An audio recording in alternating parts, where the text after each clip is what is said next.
OCO, Halito, how you doing, cuz? Estamos G. Who's that? What you going on? Cuz what's popping with you, baby? Oh, it's a lot. Power outage in my area, so I'm on my mobile, but the podcast must go on. Yeah, we have a Yeah, very yeah, special yeah. guest. Very special guest. Pa, you want to do the honors? Well, yes, I like to do the honors with no further ado. I like to bring in my cousin from the John Horse Band of your master Seminole. Miss My Denise cousin, Vasquez. yeah, yeah, Welch. Miss Denise, cousin Denise, come on in, the historian and genealogist.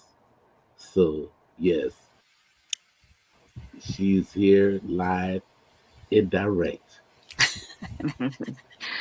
Peace, Miss Vasquez. How you doing? I'm doing well. How are you all? We Can you hear doing me? well, we doing Yes, we well. can hear you Yeah, good. Okay. There's Yes. a little delay, but it's okay. Yes, thank welcome you to the again for Southeastern gracing Talking our Stick. stage. Right. And I love that background. Oh, Yeah, thank you. yeah, Thank the you. colors. Thank you. It's Crystal Onyx is her book that she did. Very nice backgrounds that she's done. So I support her, and this is a great little background. So mm, Right. I have to apologize. I'm kind of in the dark. We have a power outage in my area. They just sent me a text and it blew out just before I came back on my mobile. So you got to excuse me. no problem. We'll make it happen. Yes. Yes, I'm excited. I have another matriarch on the podcast. All right. What do y'all want to talk about? Well, once again, welcome to the Southeastern Talking Stick. And we have some questions for you. And we just, by this being the Seminole month, I say Seminole month. Most people say it's Seminole week, but I say Seminole month because this is June. So, hey, we give our family that. And dealing with the John Horse Band of Seminoles that's dealing with the family, once again, uh, thank you for gracing us with your information that is highly much needed because you have a lot of people that's speaking on the family and they just going by books, but they don't know the family history and accurate accounts. So hopefully you go ahead on and share that with us and speak about what happened when the so-called, well, I don't know if you want me to speak about how the United States promised over there in Oklahoma and they didn't deliver. So we could just take you when they got down there to Texas if you'd like to. Okay. The promise. I mean, you can talk on it and whatnot. I mean, there's a lot of different opinions on it. But if you want me to just jump in from Texas, it's going to confuse, I guess, a lot of people. But I guess the best way to start this would be really talking about who John Horse is and who he's not, right? Like there's a lot of questions on his background, his biology, who his parents were, all of these things, right? Well, So that I would be guess a the great start. okay, all right, and you have a really interesting um, thing here you had on your Facebook page, and I know you got it off Google because it's interesting because this is where Google comes in with all of their lovely little information, right? And one, they say he's from an African slave woman and a Seminole man, or a mixed in Seminole woman. but definitely she's got to be African, right? So all of the context around John Horse, he has to be some sort of slave or runaway slave or tied to that, a descendant of some type of slave. Well, we're just going to dispel that right here and right now. He is not Right. from he's not an escaped slave. He's not a freed slave. He's not anything with any connotation of being a slave. He wasn't a slave of the Seminole, none of that stuff. Where all you see all of these videos and books and all of this other stuff trying to say that that's what he was. No, we were a part of the tribe. We are not were, or we are a part of the tribe. Period. By blood, by proximity, by the location. So, in every status that you want to call it, we are part of the tribe. He was, my great great great grandmother was. So, uh, let's dispel this escaped slave notion.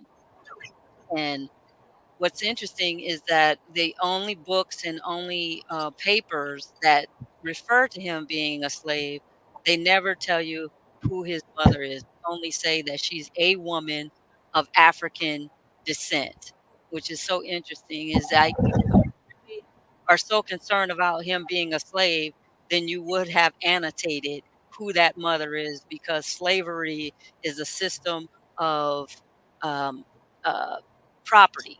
And they Right. annotated, colonizers annotated that property very, very meticulously. But if you see in all of the books and all of the papers and all of the little documentaries that you can't, that no one of them things have identified who his mother actually is. And there's lots of documentation. So I find that fact is so glaring that you keep trying to point to a slave connotation, but you can't name the the woman, the Mm-hmm. specific woman. So Mm-hmm. that right there is a glaring thing. You said, okay, you should stop putting to that. But over the years, we have just accepted it as a fact because of what he looks like. And I thought that was interesting also, because how can you tell my biology by looking at me? You Right. can't. You have no idea what my ancestry is by just looking at the color of my skin or the so-called features of my face, right? So Right. I want to dispel that. That's a main point, that when I speak, I let everyone know that that part is incorrect. And we as the family are on a mission to make sure that we correct that part in our history. So Right. I know. Mhm. And when you say they keep records, people forgot is that when you have chattel slavery, they actually kept records because they have to keep an inventory of slaves that they had, and they can tell where that slave came from. Did that slave come from Sierra Leone, or did it come from Ghana, or did it come from the Gold Coast or the Rice Coast? So they actually kept records. So if she would have been an African woman, they would have said what coast she came from. But to say that she didn't come from no coast let you know that she had to be from here. Exactly. Exactly. And that's a point that all of the documents, all of the books, all of the videos, they don't harp on. They just jump right to him being an adult, and then stick on this slave connotation. He led the largest revolt of slaves, slavery in the history of the United States. He's always doing this whatever action he's doing, it's doing it in some sort of escape slave scenario, when that is not the case. We were always free people. We were a part of the tribe, and that is a fact that you're not going to separate us from that. That's a fact. Mhm. Right.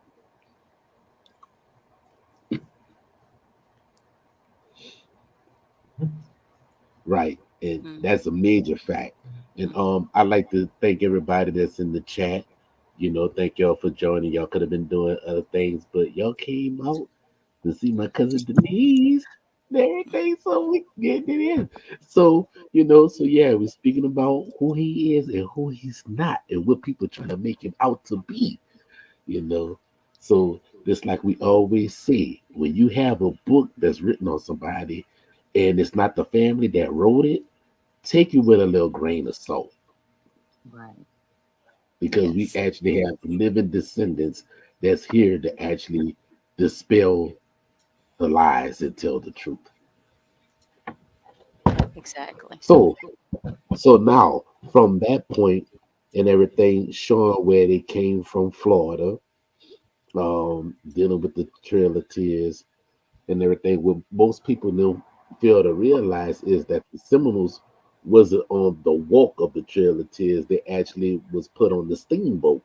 Yes. So, so that's what most people don't know. Now you got to ask the question: why did they put the Seminoles on the steamboat, but yet they made everybody else walk? Mhm. Yes, and that's a very good question that nobody asked. Why? Why? Because that's just assumed that everybody walked.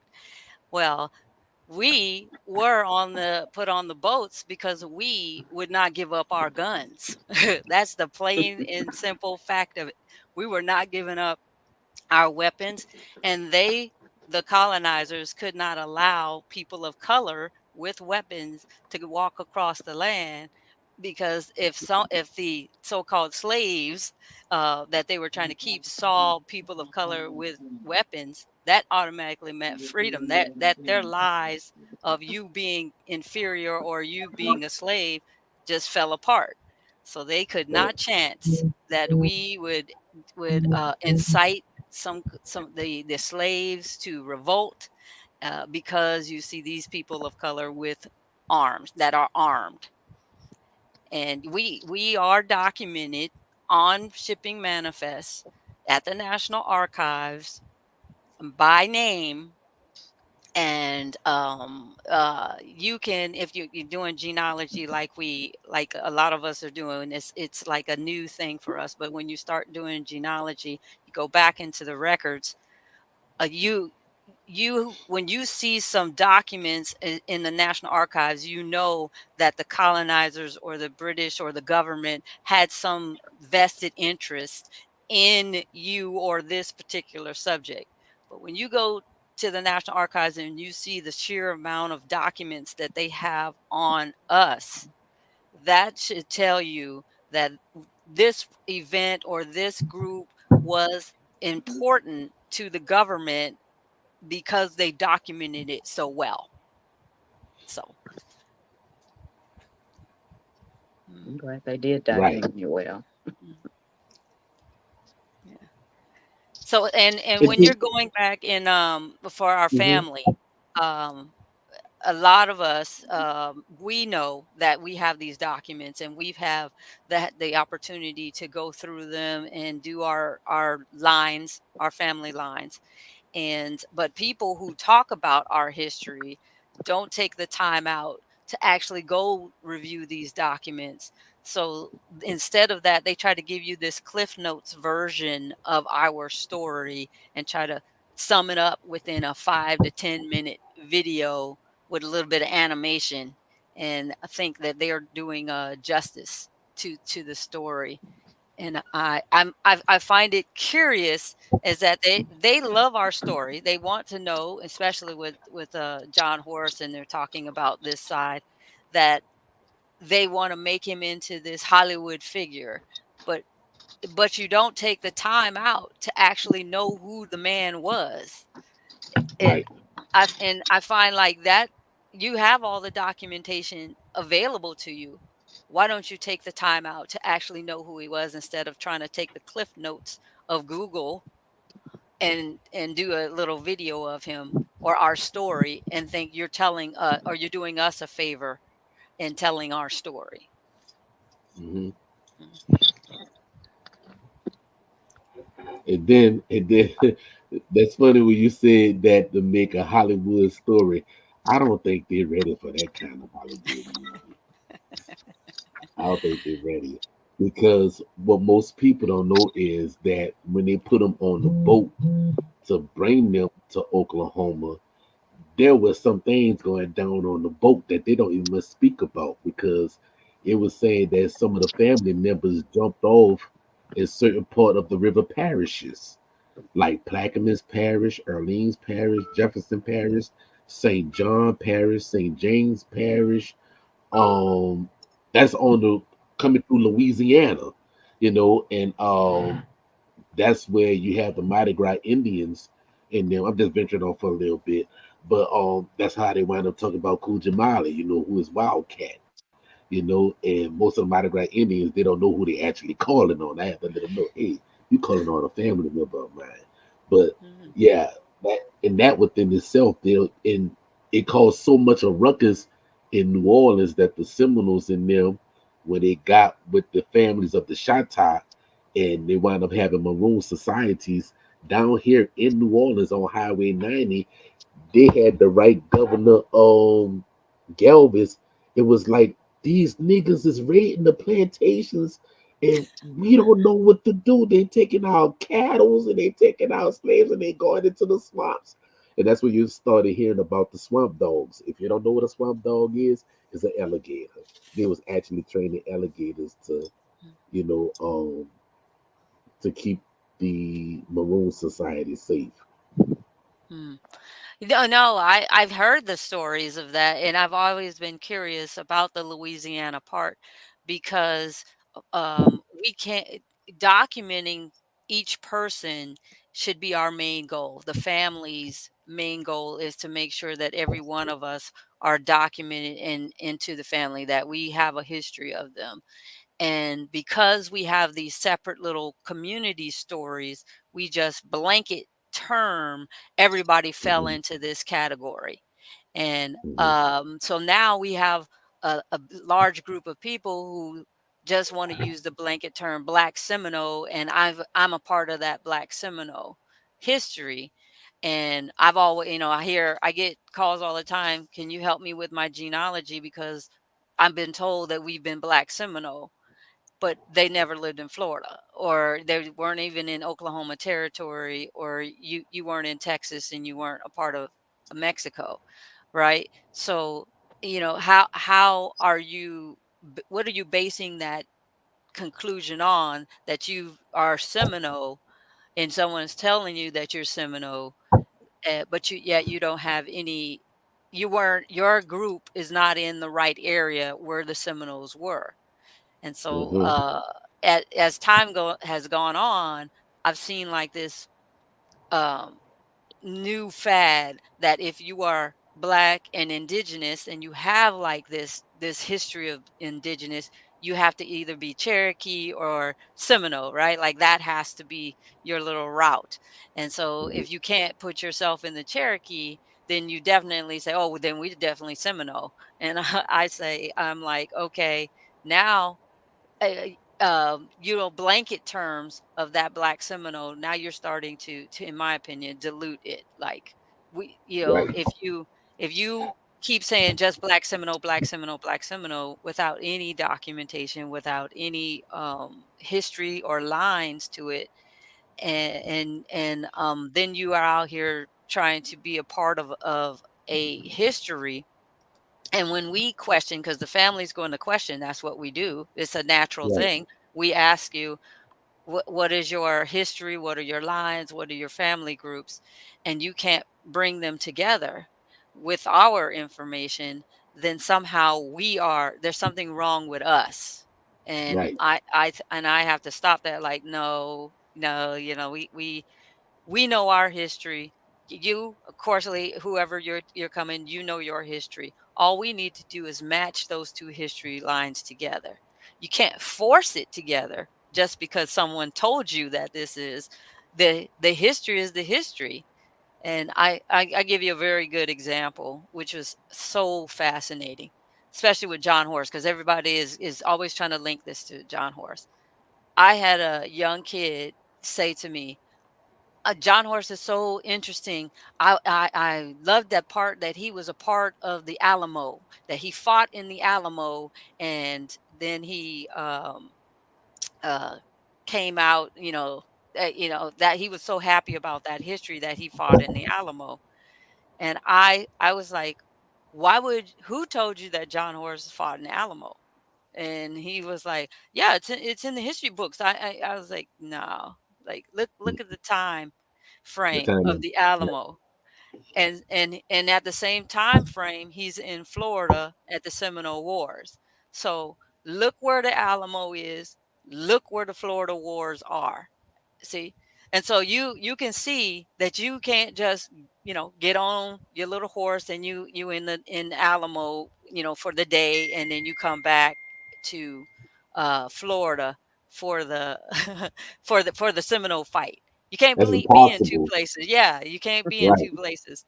But he when I said that to him, he got upset at me as if I didn't know my history. He was like, "Oh, no, no, no. That's in a history book. I've seen that. Someone told me that." "Well, who told you that?" Mm, Like who's telling you this? And then what history book are you talking about? Put John Horse at the Alamo. right. You know, please tell me, because the Seminole Wars are concrete. The Alamo is concrete.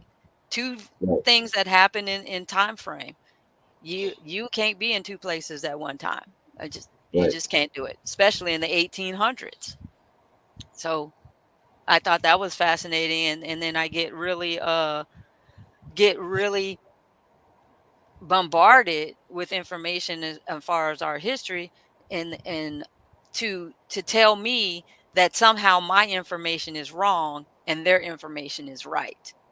And so, like, but when I bring it to them, it's like, look at your thing, look at it, write it down if you need to, and see how it doesn't match up, Right. and then go in there and try to look reassess what your opinions are. So that I think is very interesting. I get a lot of comments like that. Yeah, they don't understand that timeline is everything. Hmm. Exactly. Exactly.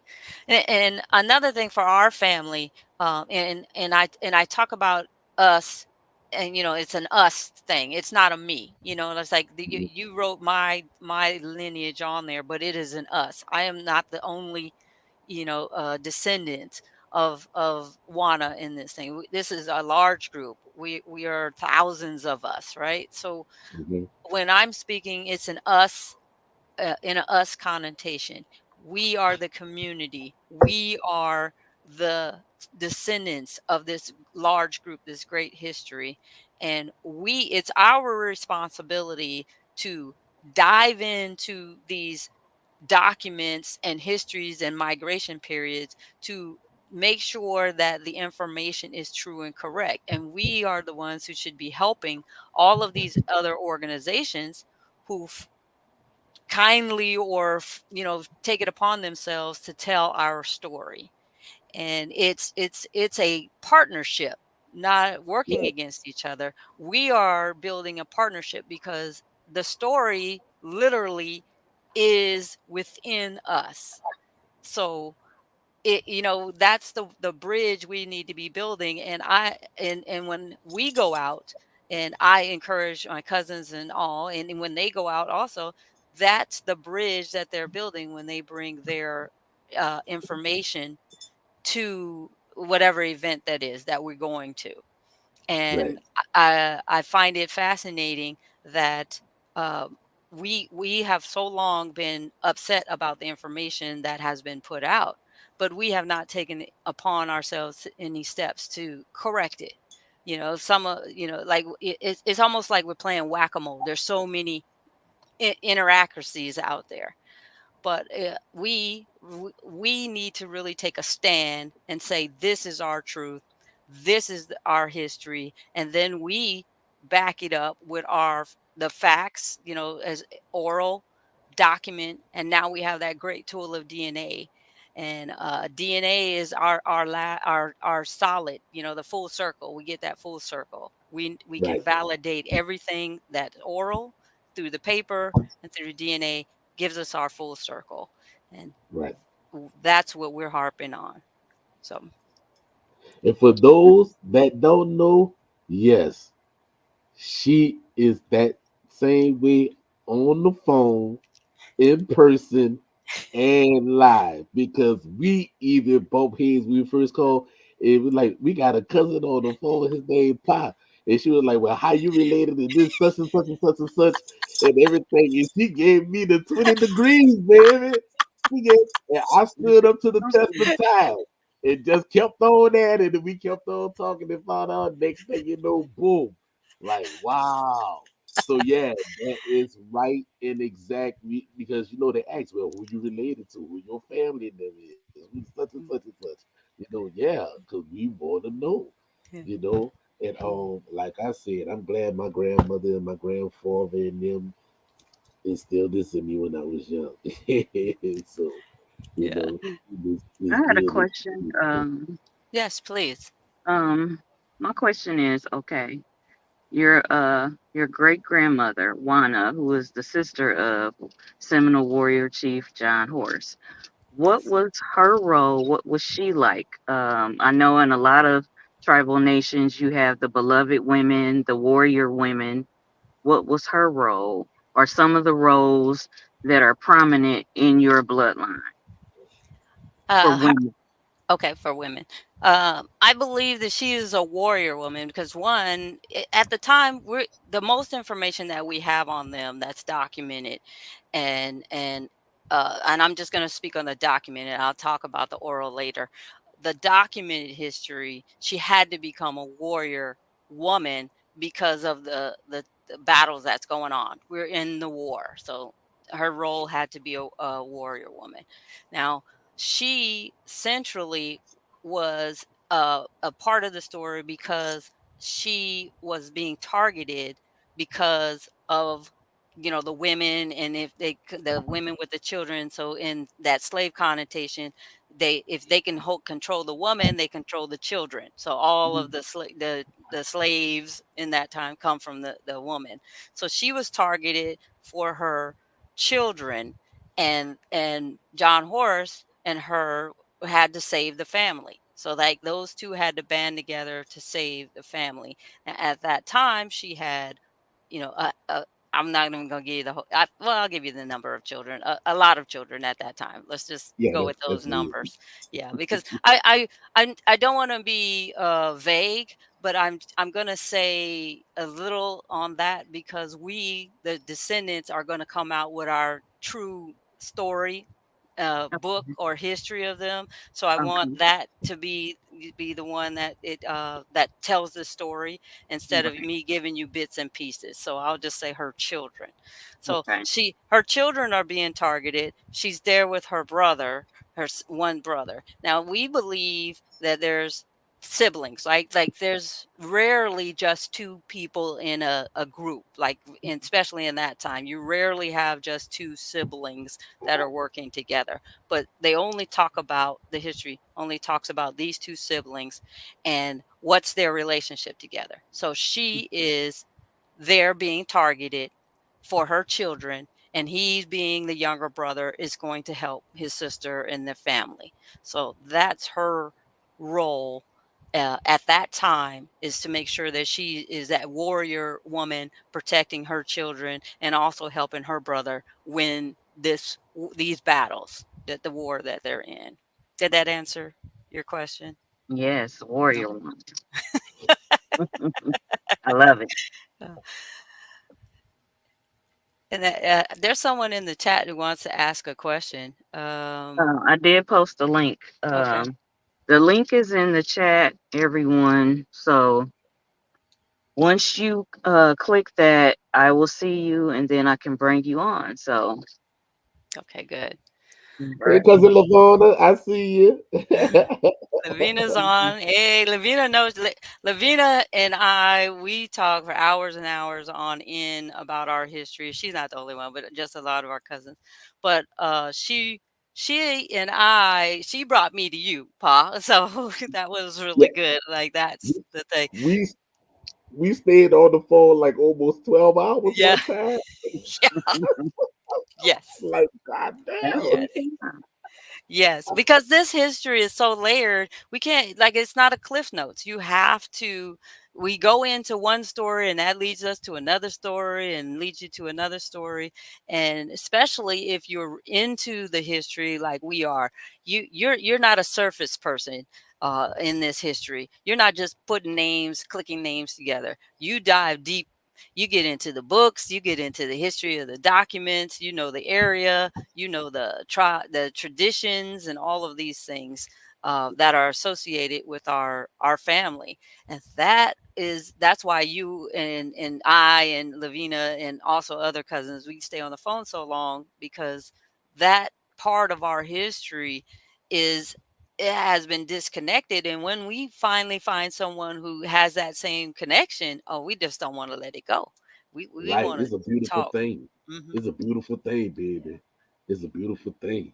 Like Yes. talking when the sun come up. Yeah. Oh, and also, Paul, don't feel like you are the only one that has felt like, if you want to call it my wrath or my really vetting you, because I do that to everyone. So just let you know, if you're, when you start talking to me about this history, I am going to vigorously vet you, Oh, I but it's in already love. know. It's in love. It's in love. It's in love. Trust me. It's in I love. know I'll be the same way. That's how you know you can like give it to the fifth degree, baby. Y- Yeah, yeah, We yeah. we have someone in the chat, but Mm, I'm not sure. It says Midwest. Um, okay. Turtle Gang Midwest asks, did John Horse have any affiliations with Jesse Chisholm? Mm. Not that I know of. I have not seen anything with him specifically with a Jesse Chisholm. So I think I need a little bit more context. And then what time frame is he talking about? Is he talking about in Florida? Is he talking about in Oklahoma? Oklahoma, Are you talking about when he went to Texas. DC? Yeah. Because he went to DC and talked to the government there, or is it Mhm. in Mexico? Are we talking about Texas? I need a little bit more context. So on that one. And I love what Lavina says here. The colonizer said and called us slaves. It made us use that slave narrative. Well, it makes people use that slave narrative, not us, because when you come to us and talk to us, especially when in Bracketville, because that's when most people come and be around our side of the family, is in Bracketville, Texas, or in Mhm. Texas in general. And so when Mhm. when they come and interact with us, the first thing you'll always hear is that we weren't slaves. Like that's going to happen. You can see it on documentaries. There's all old ones in there. One was from 2000, I think, 6 or something. Um, our family members are there saying, we were not slaves. And then you turn around and hear the person who's doing the documentary interview a person who's not in the family. And that person says, these people believe they weren't slaves. Like somehow, we're in denial. Like, we don't know our own history. We don't right, but believe we're slaves. one Yeah. of the things that is described as the unconquered people.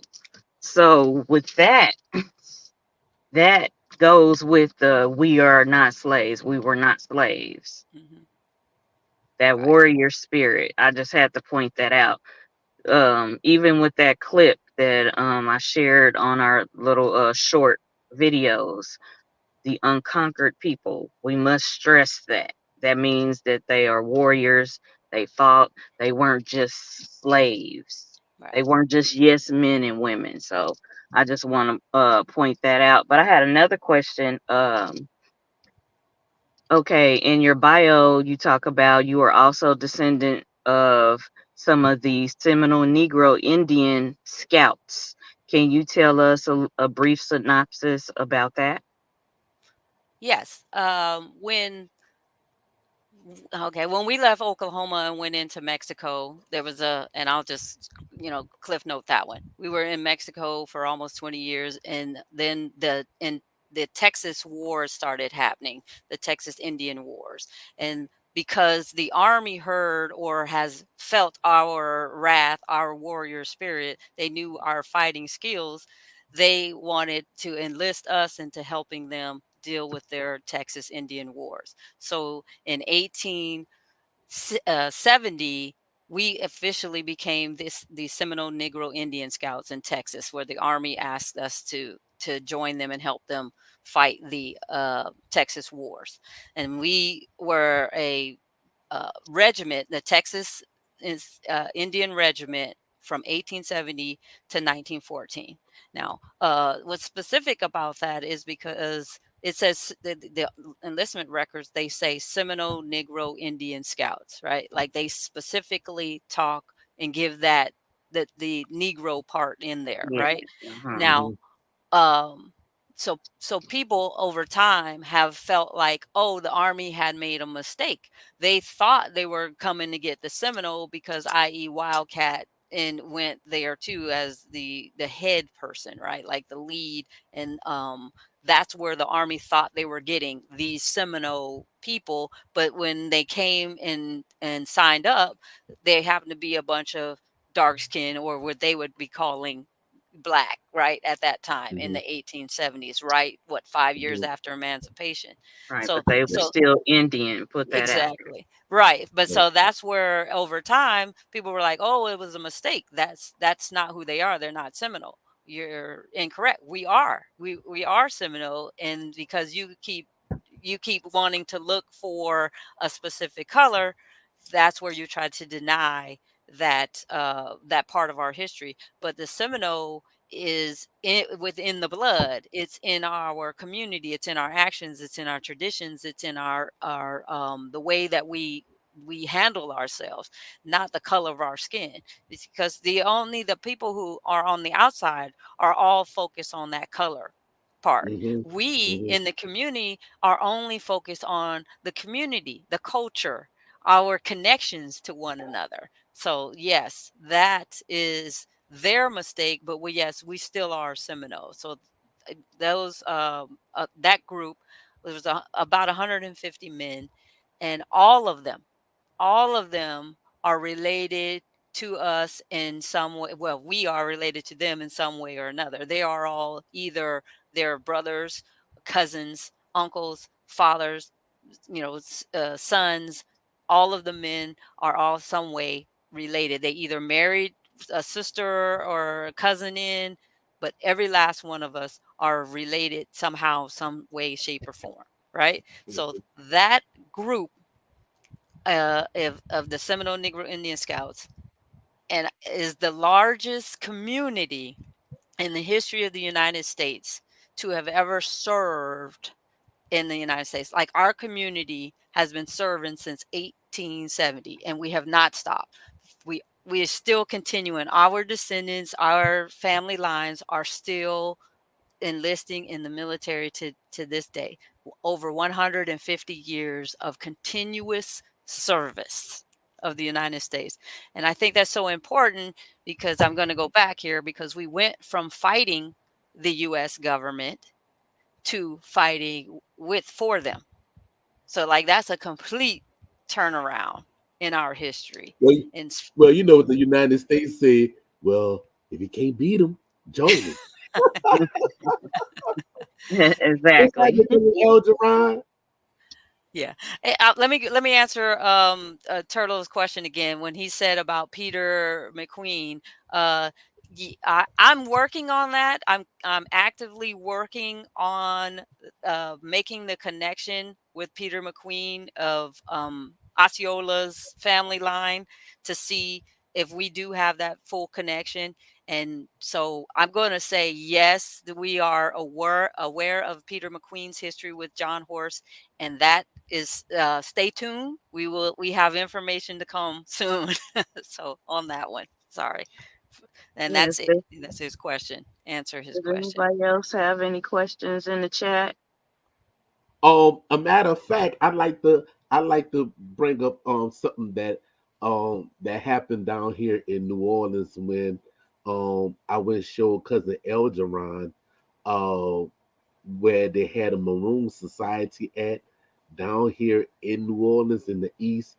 And when I took him out there, we went live on his page on Facebook. And I went to dropping the information. And as I was getting deeper into the information, they started messing with his Facebook Live. Mm. And then it actually muted me, but I'm still talking, but nobody can. They can see me visually, but they Mm. couldn't hear me. And it was like, and that's when L said, "Bruh, they don't want this information out," because I was going in deep, show where the cousin L, you remember that? He in the group chat. So give us a brief synopsis of what you were talking about, because Well, actually, I was speaking about how you had the Seminole Maroons society out there in the New Orleans East, and not only in New Orleans East, but also in Gentilly, because I bought him in Gentilly to where they had it at, which was the Indian scouting village and everything right there by the old ice house right there off of Chef Mature Highway. And as you keep on going down Chef Mature Highway, what most people don't know is Chef Mature was actually a Chatai chief who actually reneged on his people down here in New Orleans. So that's how they wind up getting the name Chef Mature. But as you go further out towards New Orleans East, that's where they had the Maroon Society at, and that's where we were speaking about how they was making the plantations and bringing the people out there to the swamps. Mm. and to the people watching, who and what are Maroons? So you asking me or you asking Pa? Uh, both of y'all can answer. Go ahead, Pa. Answer that one, and I'll defer to you, and then I'll say after you. Because people, Well, sometimes most it's their people, first time listening. Hmm. well, according to certain instances in books and everything, they said that a maroon is those who are of admixture. That's what some people say. That is an Okay. admixture. Like a Creole, Mestizo, all those mixed text names. Okay.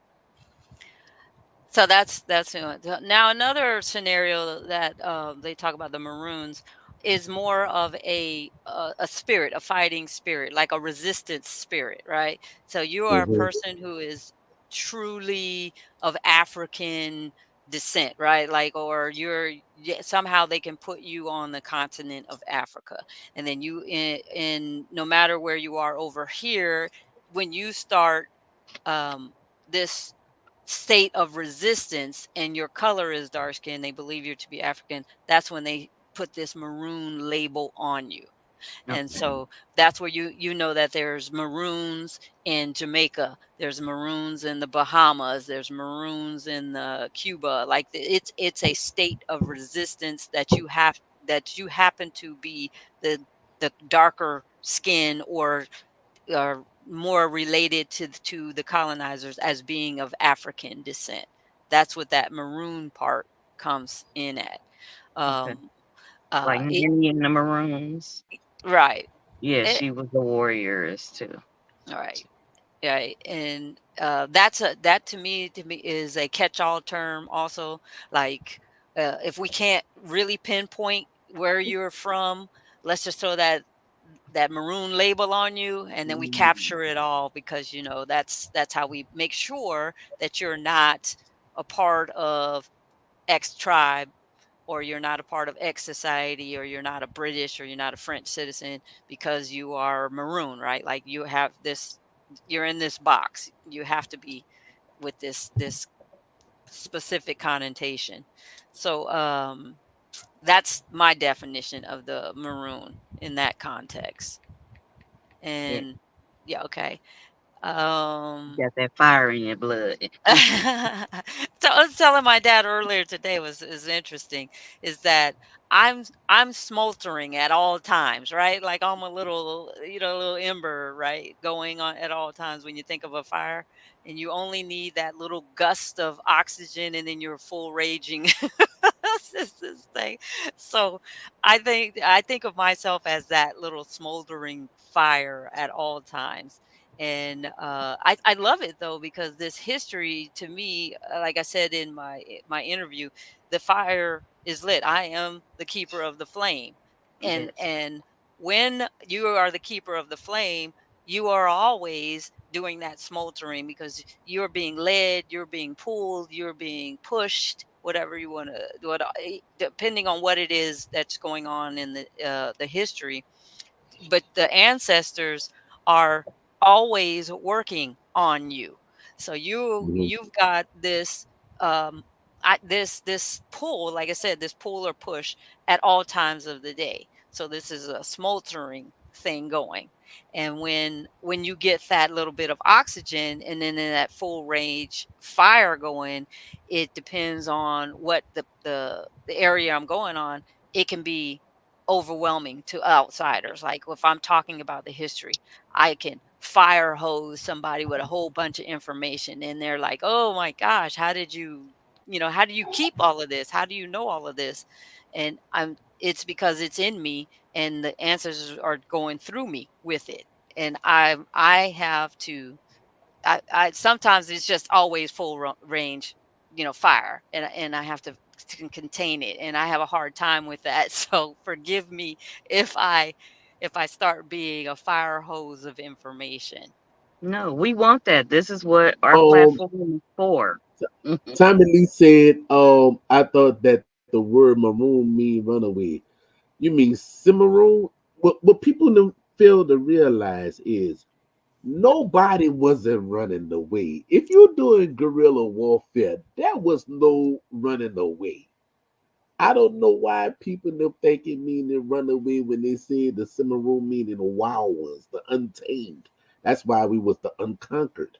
So how could it be run away when you unconquered? It's not running away. It mean the wild ones, the unconquered, the untamed. Yeah. And then also, I think we get ourselves bogged down into these words, right? We have to have this specific definition of what is Seminole, what is Maroon, what is Black, what is, like if we got to put those two terms together.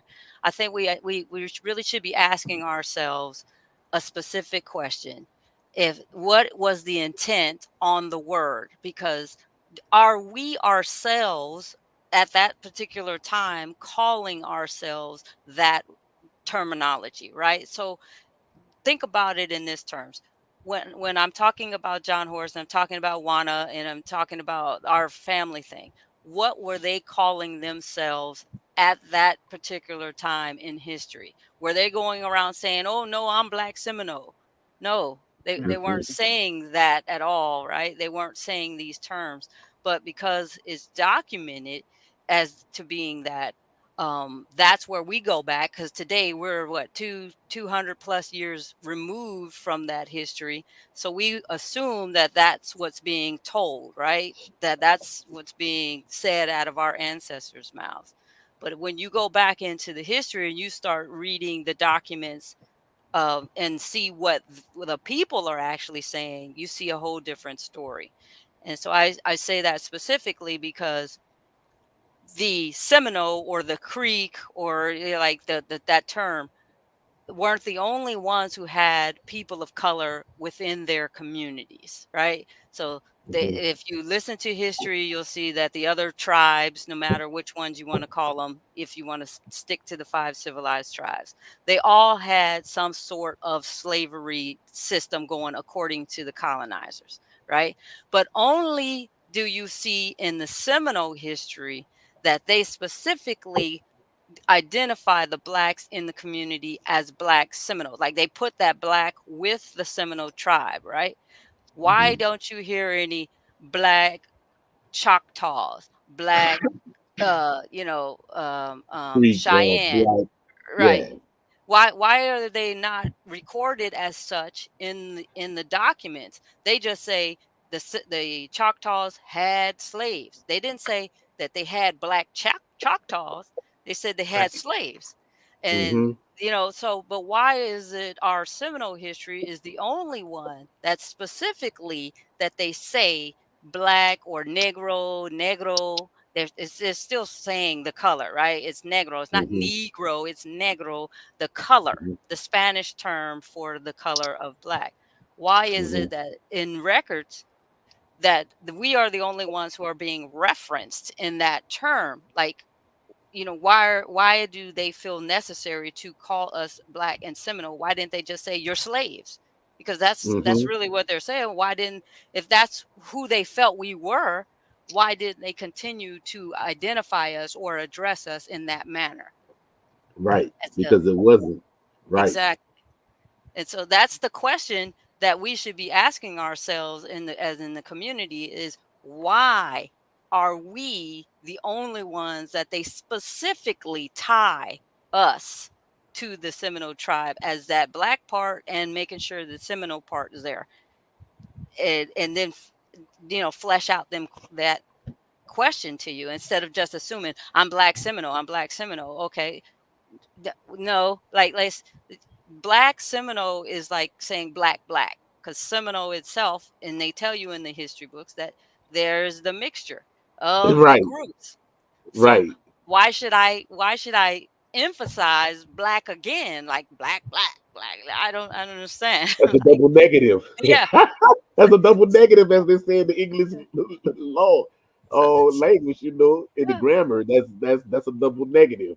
yeah. Yeah. Even though they were trying to diminish it by putting the black, I believe the ancestors made sure that they added the Seminole because it has to be on record that it's indigenous. It has to be there. They can't just be called black. Well, my Uh, take on it is, and this is just from the history and the oral history and how I see my family. The reason why the colonizers are emphasizing black and Seminole is because we, as the group, when we're fighting that Seminole War, we know that these are family. We're family, and Yeah.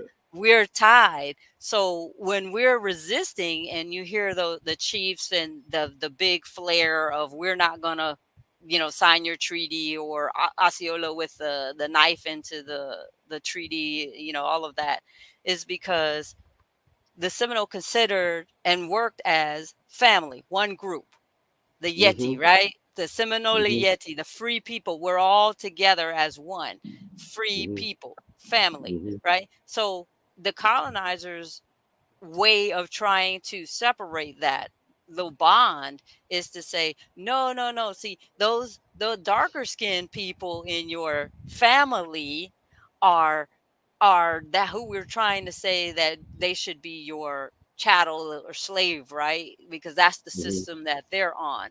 But the tribe itself didn't work on that system. So you got two languages that aren't speaking to each other, because you got the English that only understands them, and then you got the indigenous language. They're not understanding what's being told to each other. So that's the colonizers' way of, okay, we want to take these black people, the black skinned people, because that's who we feel are slaves, away from you. And the Seminole saying, no, all of these people are my family, regardless of color, all of them.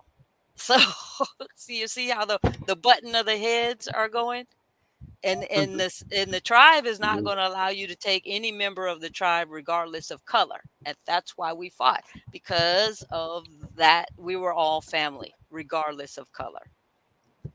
And that's just my take, because of the family, how I see the family, the documents and the books that I have read, and the way the ancestors are pulling me. That's the truth that's coming out to me. okay, and the term Muskogos, can you break that down for the people? That's an interesting one, and one it's we're only going to get speculation on, right? Because the only way we're going to know that is if we go back into time, 1852, and say, "Hey, what did you mean when you wrote this?" So in 1852, when John Horace came into Mexico and signed the land acquisition with the Mexican government, they were annotating who this group of people were. So imagine you're sitting there at a table, and the Mexican army is asking John Horse, who are your people? And he's speaking, saying, like his language. And so the interpreter is writing from what he hears. Now, it's speculated that he said Muskogee, right? Miccosukee, right? One of those two. And that's how we get Muskogee, right? That's a speculation. That's one rationale as to what happened. Now, will we ever know exactly how it happened? No, unless you have a time machine. You go there. But today, over the years, the term has stuck to mean, regardless of how it originated, is that it is still the Seminole part that left from Florida, that this is what the who we are, that particular tribe. Was it Muskogee? Was it not Muskogee? Was it Miccosukee? Was it in that terms? Was he trying to identify himself in that particular tribe outside of being Seminole? You know, we don't know. That's all speculation. But today, we in the group, in the community, own that word as being Seminole also. And they do say Negros Moscogos, which again would be Black Seminole. But, again, we're back at Black. Seminole, the word itself, is Black. So that's where that But is. and at the same time, it still is indigenous for the people. Yes, that's clear. We are indigenous because they, even in Mexico, they say the tribute or the tribe, the tribe of Muskogos. They don't say the people, the community, like they have these terms. And what you find in Mexico, which is very, very interesting, and what our community really needs to understand, is that the records in Mexico have a lot more detail than the records in Oklahoma or Texas, that you'll find within the family relations group, right? But they also tell you about what's going on in the community, which is so fascinating because if you read the what's going on in the community, you'll be able to get a whole sense of who's connected, how the community is connected, how we're interacting with one another. And for us in that genealogy world, that's the meat that we want. That's the good, gold, juicy stuff. Because just saying I see your name on a marriage record and you married that person is one, two things. That's a name that's married. But if you got a marriage record and said you were married at the house of this person, and these other people were there and witnesses, and you're like, oh, that's an uncle, that's a cousin, that's a mother or auntie or grandmother. Oh, I didn't know they were all in this community together, and whose witnesses are at your wedding, right? Like those are important details to let you know that you have the correct people in your family line. And when you see these records in Mexico, it tells me that we go back to Florida. It tells me that when they were in Florida, they had a system already working to know to give the information that they were giving in the Mexican documents. See, if they were, as if the colonizers want us to believe, that we're just a bunch of runaway ex-slaves, then how are we so literate in that sense to tell all of these details that's going on in our history Right. to have it being documented?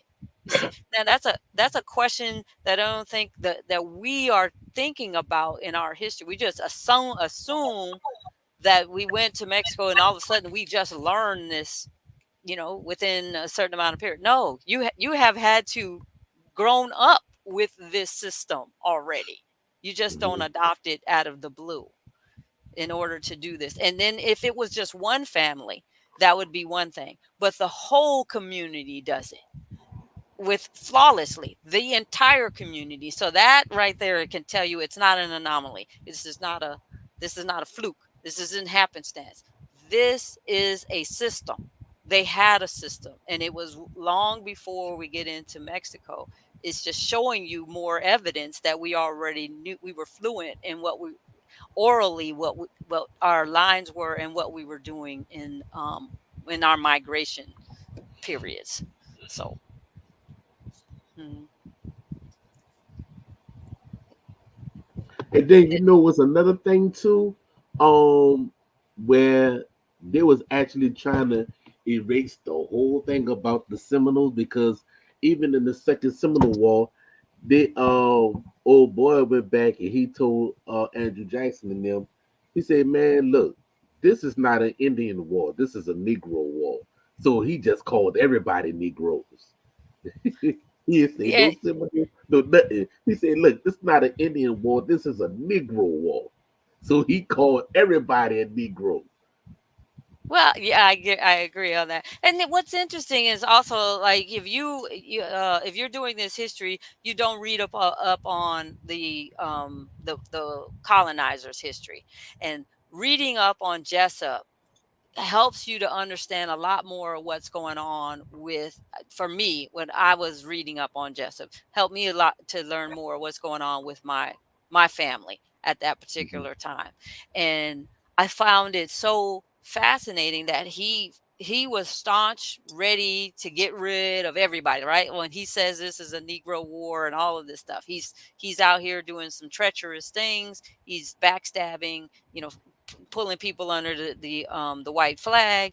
But at the mhm, end of it, he makes a complete turnaround, and he is now best friends or the biggest ally of us in Oklahoma, trying to make sure or ensure that his promise is being upheld. And of course, you see that did not happen. But I mhm, found it like he's not the only one. When you read the documents of people's personal letters who are involved in the wars, that they first came out with this idea because they were sold on the propaganda that we were being, savages, and this, they're stealing slaves and all this other stuff. But when they come here with the military, they see a completely different thing, and they see that the tribes and the people are only trying to survive and make sure that their land is being protected. And what's is very interesting, if you go to the Dade battlefield, that they read off the letter of the Dade there before he dies. He says it. These people are honorable people. I don't know why we're here fighting them, but mhm, because he's made an oath to be in the military, that he's going to do his duty, right? And so for me, also being a person in the military, I understood his complex plight. Yes, you signed on to make sure that you uphold your duty as that military person, but yet you also see the atrocities in front of you. So you can't, mhm. like that his dilemma right Yeah, he's there. torn between the two. Yeah. Right. But you see that he's saying these people are the only thing that they're doing, which would be any one of us if someone's coming into your home trying to take your property, that you're defending it. That Mhm, that's the only crime that we're guilty of. But was that a crime? Because that's exactly what the government is saying, that we're trying to protect our homeland, which this is not your homeland, but yet you want to Right. take it, and then you say this is our homeland. So I find, like I said, again, if you want to get in this history, dig deep into these documents, so learn basically, about we was the first ones to do stand your ground.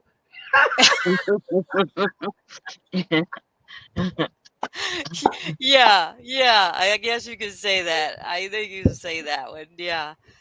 So but it's imperative that us and the family, make sure that we are diving into these documents, seeing on the perspectives on all sides, so we can get an accurate picture of our history. Because if we just stick on one side of it, like they are working against us and they have this intention against us. But we got to see what their true intentions are, and then see Mm-hmm. how they've changed over the time. Like, you came at me at one way, and then in the end we become friends. And that's what our history, Wana and John specifically, that they were targeted, and then first negotiated, and then it's vilified, because how dare we try to resist. And then you come at later on and say, oh yeah, okay, I was wrong, you were right, I'm gonna make sure I'm you're on your defense now, I'm your ally. But the damage was already done, right? Done. So, like, it's Mm-hmm. done. You've Yeah. done it. We are in it. And then we wanted to make sure that we continue it, right? Like, you might not be able to uphold your promises, but we have every intention and the means to make sure that we stay free. Stay, not Mm-hmm. get free, not gain our freedom. Stay free. See, Yeah, stay. because when we told them when Texas and them had got the Emancipation Proclamation 2 years later, we like, look, we already had that Yeah, already. We yeah. already was doing the thing. Y'all kind of late, but Well, we know how y'all feel though. oh, definitely. Like, for Juneteenth celebration and we celebrate that also, and it's more of a solidarity. Right. We celebrate with the emancipation process, because we know that freedom is everything. Like, that is important, because we maintained it, like, we fought for it. We are unconquered, we have our freedom, we know what that feels like. So yes, we're going to celebrate with you of anyone who's basically a freedom, but specifically for our people of color, because that's over time you have associated us with, that Mhm. we are these people of color. But there is a distinct groups, because even in our community we say uh, state blacks. And then when you got us, our community, with especially in Nacimiento or Texas, we have this definition, like a separation.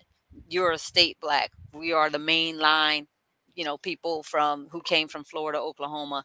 So this is this separation, as we have these distinct lines that we have in our community, to say that we are still different, right? Like, that we know that there's a difference in there, but we're still one community. And Mhm. the complexity of that is because over time in our community, you see that we're being pit against one another, we're fighting Mhm. one another.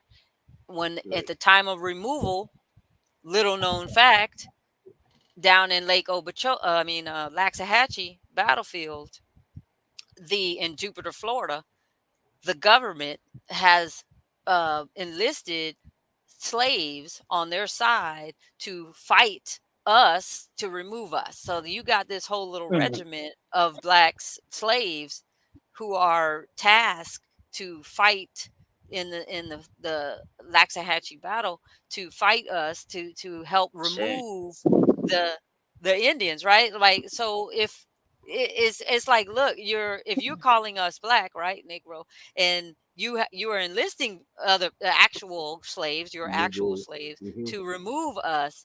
So that to me also says that you understand that we are free people, right? Like, you know that, because Right. you're enlisting your specific slaves to fight and remove us.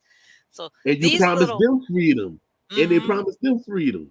Well, Right. no, see, not on that one. So, like, when they fought them, they're like telling them, you're going to fight these people and remove them. So imagine the the brains of that person who's trying to fight another person of color, because you see them, like, we can see this, everybody's eyes up, you don't have to be able literate to understand what's going on. So you're telling me to fight another person of color to get these Indians out, right? So Hmm. that to me says you believe that these people of color are Indians, right? Because you want them removed, and they're not like Hmm. me, the slave, who you're clearly treating me as if I'm a slave. And I found that so fascinating. Like, that is the tactic to pit us against one another, to see what's going to happen to our Mhm. group, right? So if we can divide you, we can conquer you, and we are the ones who keep that, perpetuating that division to keep going, because we come up with terms between us. Hmm. We always have this layer of, a hierarchy of who is closer to the actual tribe, or to the actual history, or to being the valued one. And I find it fascinating, especially for us, because we continue to play into this system to this day. We have a division Hmm.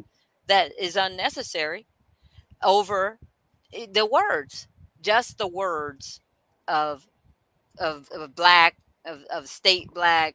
If you are on the, if you're in the important family lines, those particular things. So Or I if you find it, federally recognized or state yes, recognized. yeah, all of these things that are inconsequential. Right. We are family.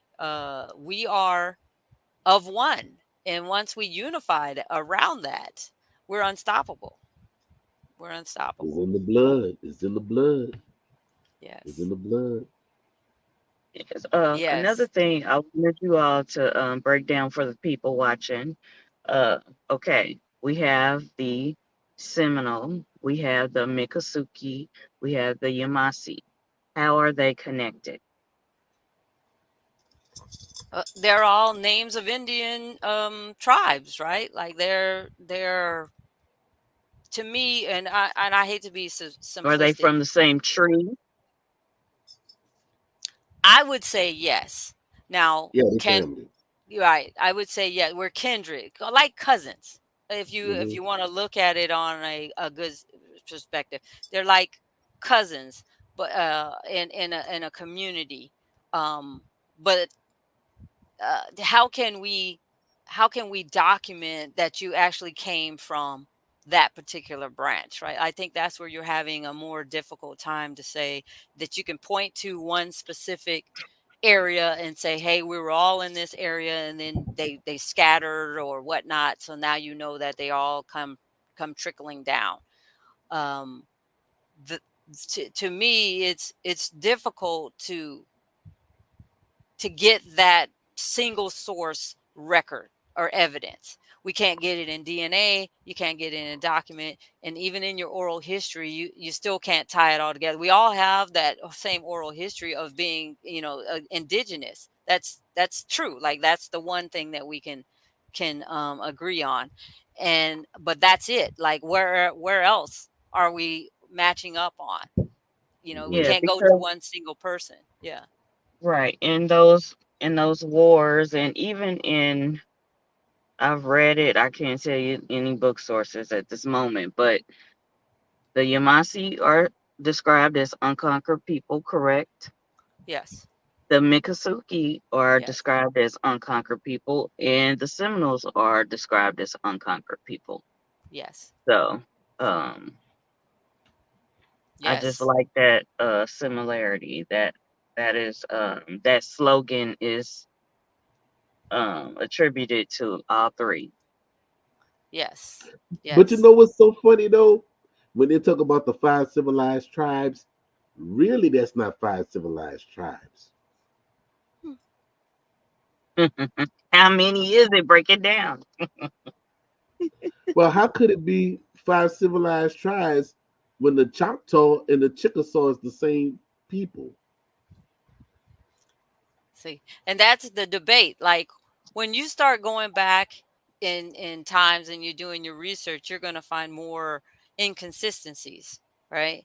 And I think the main thing I like to stay on and to stay focused is if I can just follow the people, right? Like, if I can go to everything that I can get around the people before I start getting into the very origin of all tribes. Because now I'm distracted. That's way too much information outside of my goal. And my goal for me is to stick specifically in that my line is genealogy. Now, if I find something like I'm Chickasaw or Choctaw, and then I start getting some information on that, then yes, I fully want to explore that. But for me in the Seminole side, specifically for John Horse and Wannah, I, Mhm. there's no Choctaw, there's no Chickasaw in that. So for me to dive into the history of those two groups, I would be distracted in getting away from my specific purpose on the Seminole. Now, Right. I would love to listen to or hear the Choctaw story and everything, but I specifically, I'm not going to get in there and tell them what their whole history is, just like I don't want them to try to come in here and try to tell us what Look ours at is. So our history, yeah, right, right, yeah.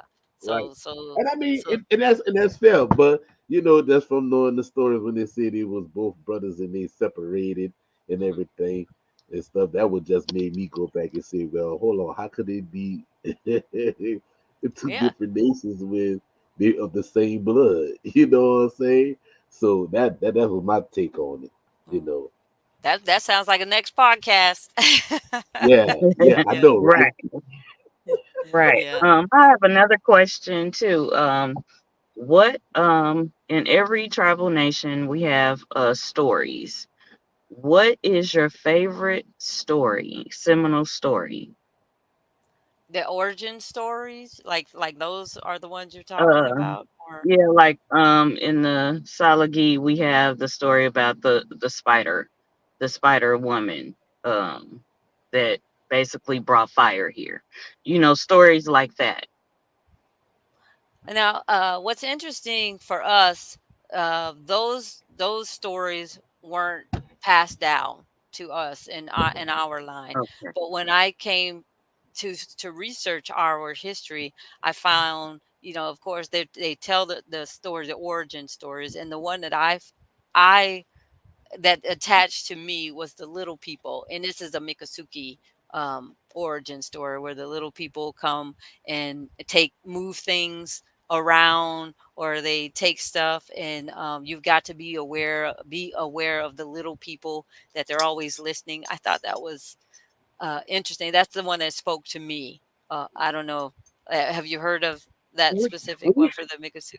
Mhm. we have a similar one for the Salagi about the little people. So it's similar how Okay. they operate the same way. Yeah. Yeah. I find it fascinating that's like a folk tale, right? Like an old folk tale, but Yeah. Mhm. it's interesting. Like I find like it to me, it happens. Like I know that I put something somewhere, and I'm like, hey, I know I'm Yeah, not the going trickster. crazy, right? Yeah. And I don't want to sound like I'm spooky, or like all of this hoodoo voodoo or stuff going on. No, these are not necessarily tales, but stories, or Traditional like the stories. traditional, Traditional things that happen in you know it happens to me. So I don't know if it happens to everyone, but I can just tell you it happens to me. So yeah. um Yeah. the I was trying to see here in the chat thing. I thought I saw a question over there. Somebody asked about the Delaware. Did we go into Mexico with the Delaware absentee tribe of Delaware? No, I saw that in no. To whoever asked that question about the Delaware, no.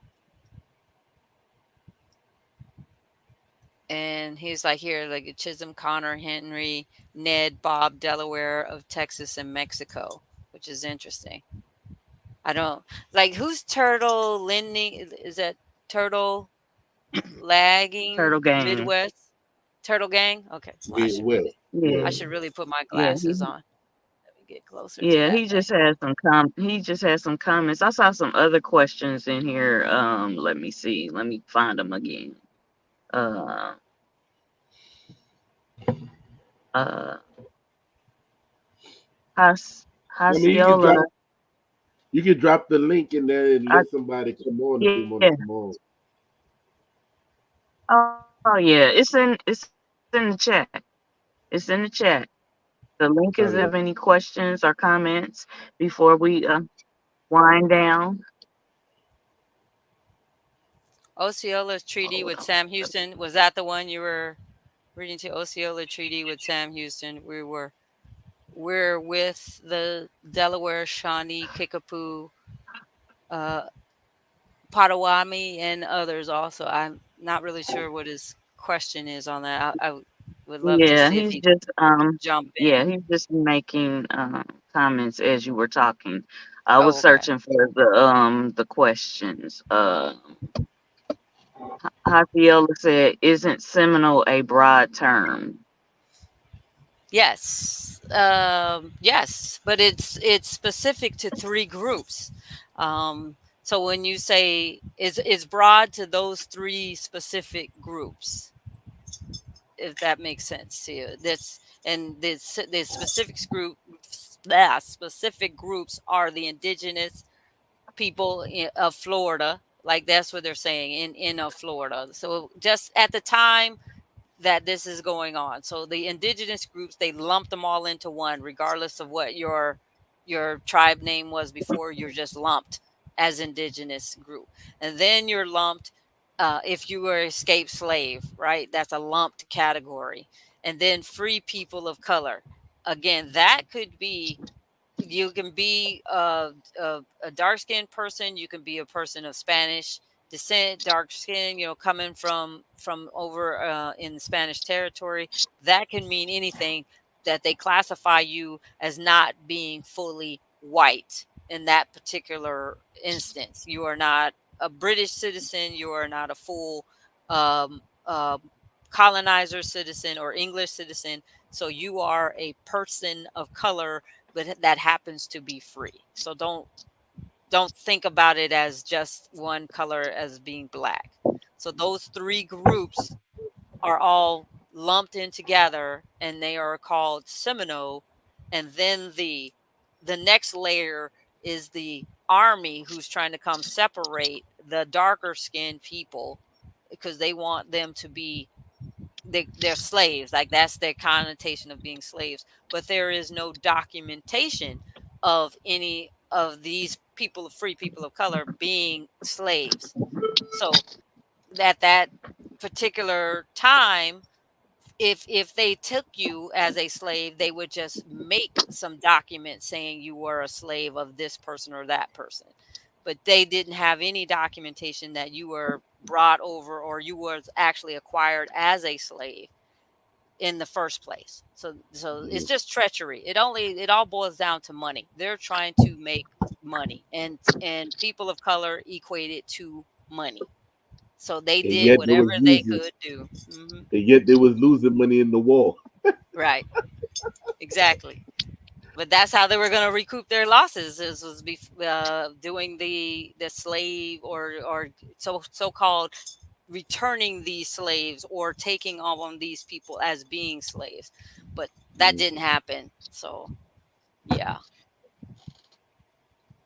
And see, as long as we don't understand that people were placed under enslavement and the word Negro in the U.S. will always we're always American indigenous people, then folks will perpetuate false divisions. Who spotted salamander? Okay, all right. That's a good fair point. You're right. That is again, if we keep on harping on the one word, right? We got to have this determination of what Seminole truly is. What does Black Seminole really mean? We back. But if we just as in the family go back to what did the at the time of the Seminole War, what did they call themselves, and how did they associate each other. And the only term that comes up over and over again is Seminole Yeti, right? Seminole Yeti. Mm-hmm. That's the war cry. That's the thing that the people who are fighting, they yelling out this Seminole Yeti. What does that Seminole Yeti mean? Free people. So that's what they that's to me, that's who they thought they were, that's who they presented themselves to be, and that's what they fought. Free Right, people. right. And Yeti, we know in our tribal language, also means family, right? Mm-hmm. Like Yep. People, it's family. twofold. Yeah, Fa- Yeti. Mm-hmm. people, a family, a group, Mm-hmm. free. They're free family, free people. It's all the same connotation. So Right. uh, that's us. We are and have been and will always be free people. So uh, if there's any other questions, I mean, are we ready to wrap up, or Um, hold on, let me see. Yeah. that's a good one. Why did McIntosh put money on John Horse's head? Because he was leading the free, uh, for the people to be free. He was a big advocate of being free. He himself wanted to be free. He was his sister, his family. He's making sure that the family is being free. He's fighting for the people in general, not just people of color, as some historians put it. He's only fighting for black Seminoles. No, he's fighting for the people, the entire group. So is Wana. Wana is fighting for the entire group. So, of course, they're going to him specifically is going to have uh, a bounty on his head because he stood in the way of them making money. Plain and simple.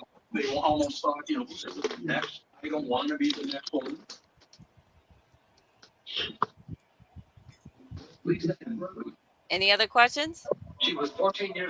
I don't think I have any at this moment. Our lights just got turned back on. Okay. We had some storms here, so they had some trees down, so we've been having issues. I'm glad the lights are back on. I was trying to get to my laptop to see if I had anything because I did have some questions. I think I did ask them all, but Okay. you got any more comments or questions? And I'm if gonna I'm not share the link mistaken, again. if I'm not mistaken, didn't McIntosh has some? Did he have like a British land grant or something? Like a British land grant, McIntosh, Give if me a I'm not second. mistaken.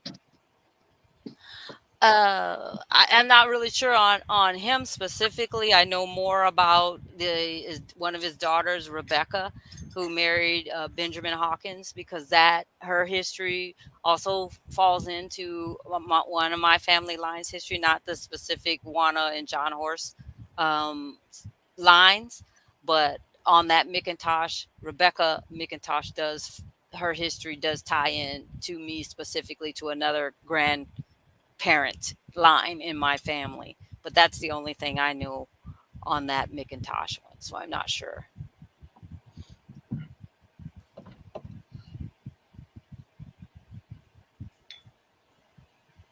It's like, hey, everybody in the chat. Hey, Dot. Hey, Dina. Hey, Lavina. Hey, Tommy.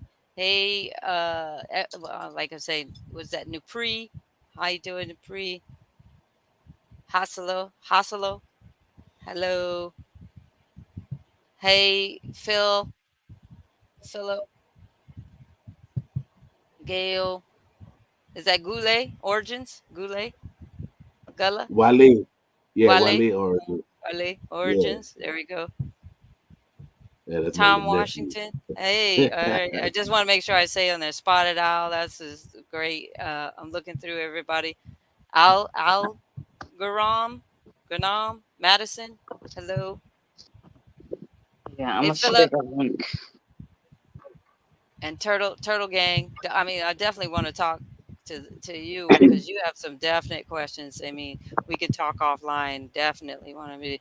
Hey, Lashonda, I Well, would love to help with who's your I should ask you a little later on that one because if I ask you now, we're gonna get deep into genealogy. We're gonna be here for another hour.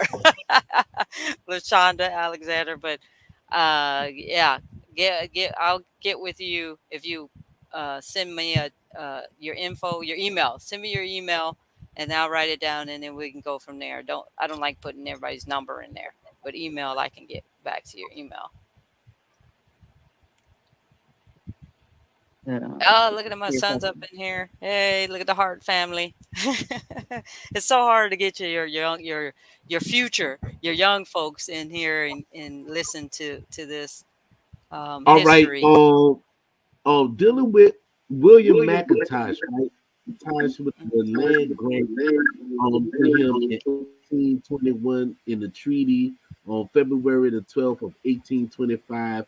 Only six chiefs, including McIntosh, signed the document and McIntosh motive. All So right. is that So that's William McIntosh, right? William. Yeah, I remember he said he had a land grant. Yeah. Mhm. Yeah, so that McIntosh line is prevalent there too. They have a lot. You have a few there, so it depends on which one. Like you're talking about William, but there's also a few of different McIntosh in there. So you definitely, when you're talking about them, you want to know which one and at what time frame that the action is being taken. I'm gonna share the link one last time in case somebody else wants to come in. Finally got to my laptop. All right. I have the link in the chat if anyone has any last minute questions or comments before we close out. There's the Oh, link. there it is. Okay. So once again, we thank you. Thank you, Wado, Yukoki, Shonabis to Miss Vasquez for gracing our Welch. podcast with her presence and wisdom and information. Yeah. I hope I've answered at least some questions. I know I was a fire hose of information in there, and um, We won't. there's so much to talk about, so many layered components to this history, and it will we will be able to iron it out once the community, the descendants get together and start telling our truths. A lot more of this information will start to make sense to more and more people, and hopefully we will see less and less of this disinformation, and that's our goal. That's where me and my cousins, our goal is to make sure that we do that, and that's our mission. We're out to do to correct our history. So mhm. Yeah.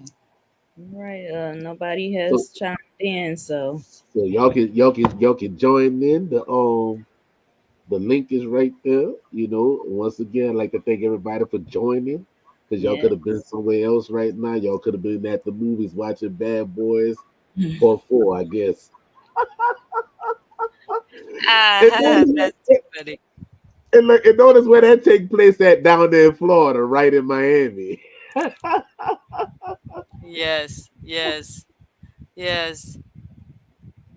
Well, it Well, is what it is. Thank you all, and like I said, you and anytime if you have questions, just reach out to me and or to my cousins, and if all of us were available to answer, you got Lavina's information already, Pa. So reach Yes, out to her, and yes. unless if you want another 12-hour conversation. So yeah, like of course, Oh, I would reach out. love to. Yeah, Oh, I would love yeah, to. yeah, I would love to. There's a and family reunion on the phone. exactly.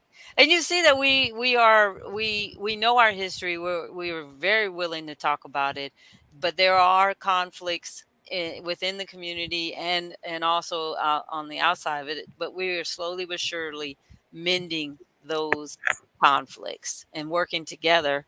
We can do it all. And so we are on a mission. We're working together. And no, I'm not from Texas. I'm from Las Vegas, Nevada. So they asked me that. So in the chat, I, I'm from Las Vegas, Nevada. My dad was a wayward child. All the rest of them are in Texas, and he's ventured out into the Wild Wild West, right? Like at that time in the 70s, and I happen to be born in Las Vegas, Nevada.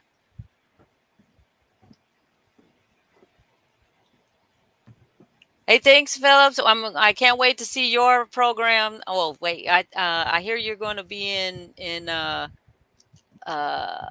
Bracketville. You're the guest speaker. I can't wait to see that for him, for Philip Vargas. He's the band chief of in Oklahoma. So he's going to be in Bracketville as a guest speaker at our event at Seminole at Juneteenth on the 19th. So if you're in the Bracketville area, that's go down there, and then there's two major groups of us. We got the absentee tribe of Texas group, and we got the Seminole Negro Indian Scouts of Cisco's got their event, same place, Bracketville, one on Fort Clark, one at the school.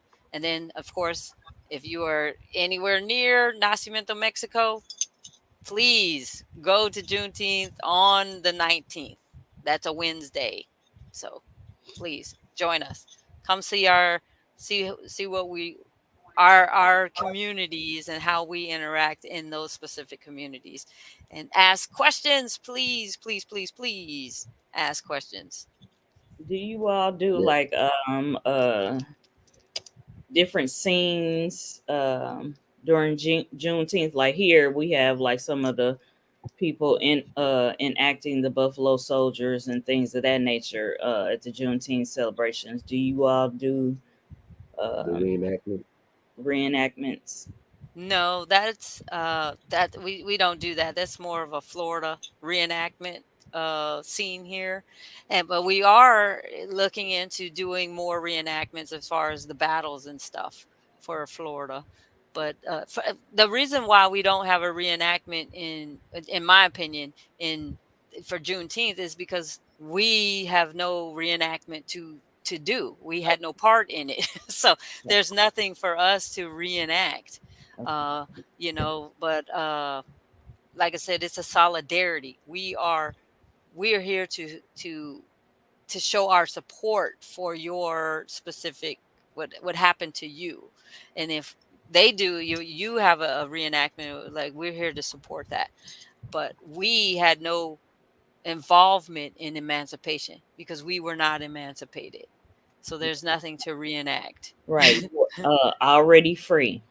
Exactly. Already, Already. already.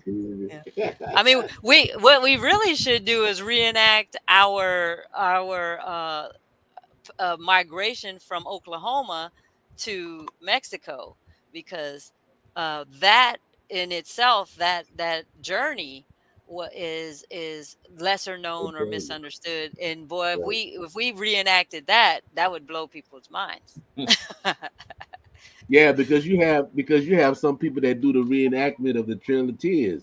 They Right. do the walk and everything to go to Oklahoma. Yes, we the reenactment scene is new to me, and I've just over the last 5 years I've been just watching, standing off to the side watching, because I was really perplexed. I really didn't understand what was really going on. Were you celebrating the deaths of these people, or were you celebrating the battles themselves? What was going on? I was really I have really tried to understand, especially coming from a military background. Like, what Hmm. are we celebrating? When you're talking about these battles. So, in the last 5 years, I've been gaining an understanding, and I really see that the reenactments are just a way of honoring every side of the story. And Hmm. now that I see that, I see that's what their true intention is. I'm more comfortable in getting us, the family, rallied around doing our own reenactments. So that's a project that the family should be working on. More to tune on that one too. And then you know what? I be having another. I just have another question that lingers in the back of my mind, right? Okay. And it's like, okay, well, they say on the Trail of Tears that the nations in them brought their slaves with them, and I'm like, who will bring these slaves with them to walk all the way to Oklahoma? What are they going to grow out there? Because Oklahoma didn't have nothing out there. So what they going to be cultivating? And ask that question again. I think you broke up a little bit for me. Say that again. Like, if these nations had slaves, why Oh, you okay. go walk your slaves to Oklahoma where you don't even know where you going at in Oklahoma? And what are they going to be cultivating in Oklahoma? Because Oklahoma was a wastebasket. Well, at the time, it was just Arkansas territory, right? They had no idea it was the West. But again, when you say they're walking their slaves, what are slaves? What that's their property. It would be like they were leaving. You wouldn't take in their minds. It's no different than the horse or the blanket or their furniture they're throwing on the wagon. So why wouldn't they take their property with them? So that in my mind is what that's their thought process. Why wouldn't I take my property with me? So Yeah, that was a question that I had. okay, but yeah, all right. Well, thank you all, thank you. I love that flyer you did there. That one's the that dress. I mean, the regalia is so beautiful. Yeah, I thought when I saw that, I was like, You're "That's like, it." that's it. Yes. Beautiful, beautiful. Yes, I And guess what? appreciate it. Hmm? And guess what? You our first female guest. What? No way. Yeah, you our first female guest, baby. Yes. I'm honored. I'm honored. Thank So you. it's historical. Yeah, it's Thank you. historical. Yes, yes, Well, monumental. you have to get my the other cousins on. Lavina has to come on here. I Gina has am. to come on here. You You already know, know. you got to Yes. get Oh, I'm gonna get Steve everybody on in here. here. Yeah, you got to get them on, and Sarah. These people, they let them tell their side of the story, so you can get more layered information in our history.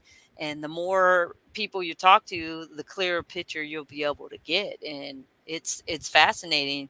Once you get into this story, you're latched on. So Oh yeah, this is phenomenal. Let's do this, people. it's like a cake. It's so many layers. Oh, so tasty. Yes, yes, and addictive. Yes, yes, yes, yes, yes, yes. Well, thank you all. Thank you. I much appreciate it. I'm so humbled by y'all's invitation and being your first female guest. That's wonderful. Look at that. Thank you. Yes. Yeah, so save that. Save that right there because I'm gonna save it. I'm gonna put that in my on my Facebook. I got that one. I got that one. Yeah, I'm saving that one. yeah. Yes. Thank you. Thank you all. Thank you Thank for you. listening. If you have Yes. any, Thank you. reach out anytime. Any questions, I'll be Yes. more than happy to help. We will. Okay. Y'all take care. All All right. right, Peace. everybody, y'all have a good night. And look, y'all can go ahead on share this with your friend, your family, your pets, everybody. Yes. Pets. Yeah, share to Please. everybody, baby. Look, we ain't playing over here. All right. All right, cousins. I'll see Okay. y'all later. Cause look, See you. I went to another family reunion today and stuff, and I've been going since this morning. So, um, yeah, I've been going like this. So, have lovely evening. Yeah, Yeah. everybody have a lovely evening on purpose. That's what the elders always tell me. You know what I'm saying? What's up, Mike Dean? You know, yeah, we about to be out. You know, but you can go back and press the replay and Yes. look at the whole from the beginning. Everybody, if you just came on the tail end, go to the beginning. You know, so yeah, yeah, it's very tasty. You know, get your pen, your paper, your notepad, your notebook, your smartphone, your dumb phone, wherever you got. You a mess. You a mess. Yes, he is. Oh Lord. All right. He's Much funny. love, family. All Much right. love. All right. Much Peace. love. Take All right, care. one everybody. Holler at y'all later. See Bye. y'all next week. All right.